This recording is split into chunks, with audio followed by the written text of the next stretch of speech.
Assalamualaikum warahmatullahi wabarakatuh. Waalaikumsalam warahmatullahi wabarakatuh. Baik, kita ketemu lagi di mata kuliah Metodologi Studi Islam untuk melanjutkan kajian kita yang pertemuan kemarin ada kebutuhan terhadap agama bagi manusia. Jadi bahkan juga ada korelasi antara agama dengan manusia ya. Ya, kemarin sudah saya sampaikan. Mudah-mudahan teman-teman mahasiswa ini masih ingat betul dan kita gembira ya sore hari ini. Baik, untuk melanjutkan materi kita, saya ingin mengutip pandangan Profesor Komarudin Hidayat. Ada dua sisi kebenaran ya. Jadi kebenaran bahkan kemudian dalam konteks agama itu juga bisa dilihat dari dua sisi yang berbeda.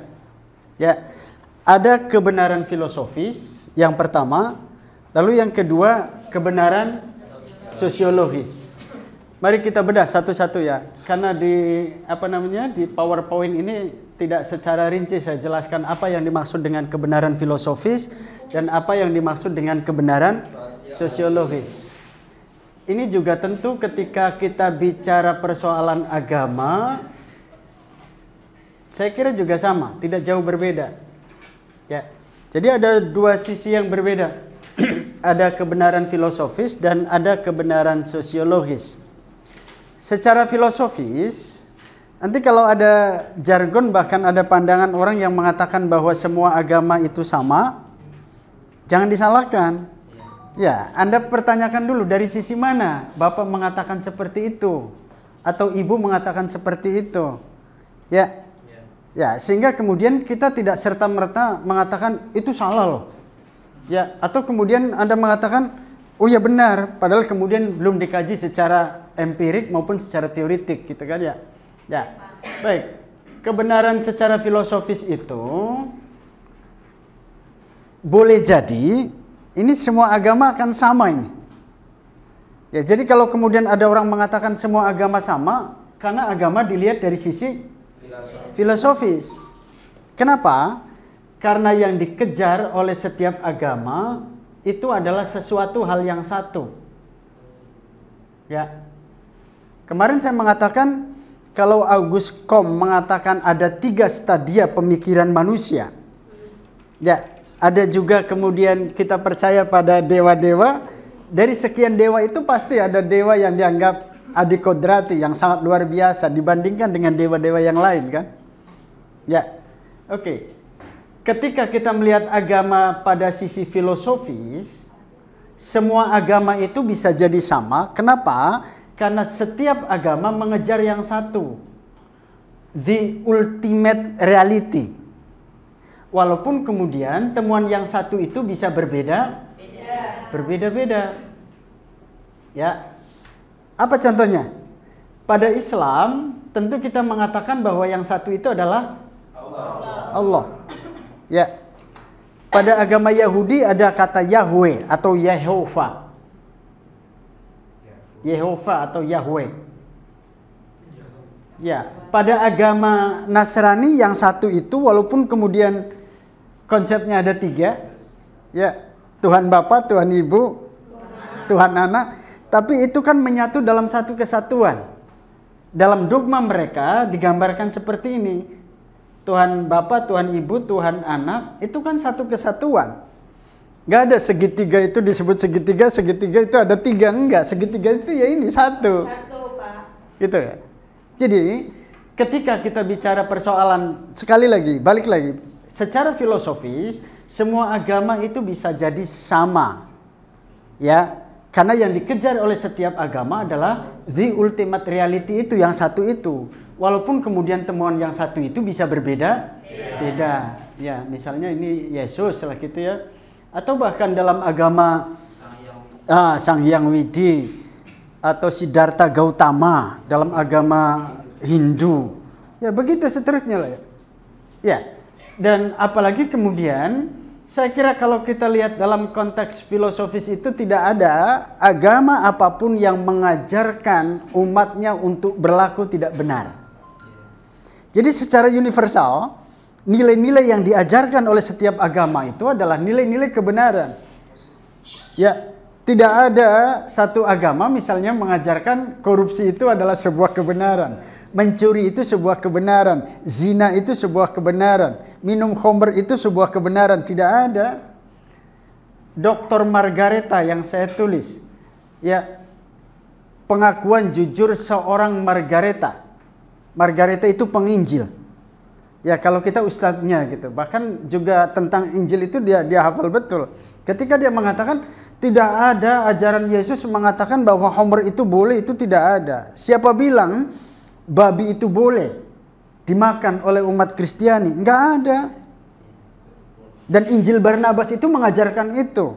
Sehingga kemudian ada Injil Barnabas yang kemudian tidak diakui di komunitas mereka karena isinya berdampingan betul, mirip betul ya dengan isi Al-Qur'an. Gitu loh. Baik, kita lanjut ke yang kedua. Terjadi konflik, terutama konflik horizontal, itu karena agama dilihat dari aspek ini, dari perspektif sosiologis ini. Kenapa? Pada perspektif sosiologis ini mulai terjadi threat claim. Apa threat claim itu? Klaim pembenaran. Ya, terhadap agamanya masing-masing. Terjadi konflik horizontal itu di sini nih. Kenapa? Karena setiap pemeluk agama mengatakan bahwa agamanya lah yang paling benar. Jadi kalau saya mengatakan dalam konteks filosofis semua agama sama, ketika dilihat dari sosiologis, Anda bertanya ke saya, Pak, agama apa yang paling benar? Saya akan mengatakan Islam, karena saya beragama Islam. Apalagi ada landasan teologis yang mengatakan innad dina indallahil Islam. Atau di Quran surat yang ketiga Ali Imran, itu jelas-jelas itu wa may yabtaghi wa huwa fil akhirati minal khasirin. Itu jelas itu. Barang siapa mencari agama selain agama Islam, ya, maka dia di akhirat kelak tergolong orang-orang yang rugi. Jadi kalau Anda juga saya tanya misalnya, karena Anda beragama Islam pasti Anda akan mengatakan bahwa agama Islam yang benar. Saya juga begitu. Tapi kalau saya tanya ke umat Kristiani, menurut Anda agama apa yang paling benar? Kristen. Gak mungkin dong orang Kristen akan mengatakan agama Islam. Naif. Yang beragama Hindu juga akan begitu. Akan mengatakan bahwa agama Hindulah yang paling benar. Buddha bahkan yang agama-agama Ardi juga akan mengatakan seperti itu. Ya. Jadi terjadi konflik, bahkan kemudian konflik horizontal. Orang berani mati atas nama agama itu ya di landasan ini, di aspek sosiologis ini. Tetapi dalam Islam, sungguh pun kita mengatakan innad dina indallahil Islam, atau tadi wa may yabtaghi ghairal islami dinan fala yuqbala minhu wa huwa fil akhirati minal khasirin. Islam juga mengatakan dalam ayat yang lain lakum dinukum waliyadin. Jadi ada konsep tasamu. Nah, tasamu, you know? Apa tasamu? Toleransi. Ada semangat toleran, menghormati agama lain. Ya, walaupun kita mengatakan inna dina indallahil Islam, tapi kemudian dalam ayat yang berbeda Tuhan mengatakan, mengajarkan kepada kita untuk bisa menghormati agama lain. Lakum dinukum waliyadin. Lana a'maluna walakum a'malukum. Silakan amalmu amalmu, amalku amalku. Yang penting kan bukan duitmu, duitku. Itu bahkan lebih berbahaya istrimu. Itu berbahaya. Ya. Saya kira ini sangat luar biasa.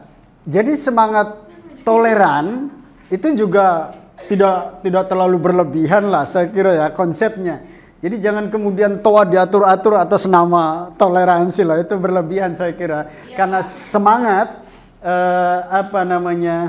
semangat budaya lokal yang itu kemudian sudah disepakati bersama, tidak usah dibuat aturan baru yang kemudian memunculkan persoalan baru kan. Ya, saya kira ini wabarakatuh.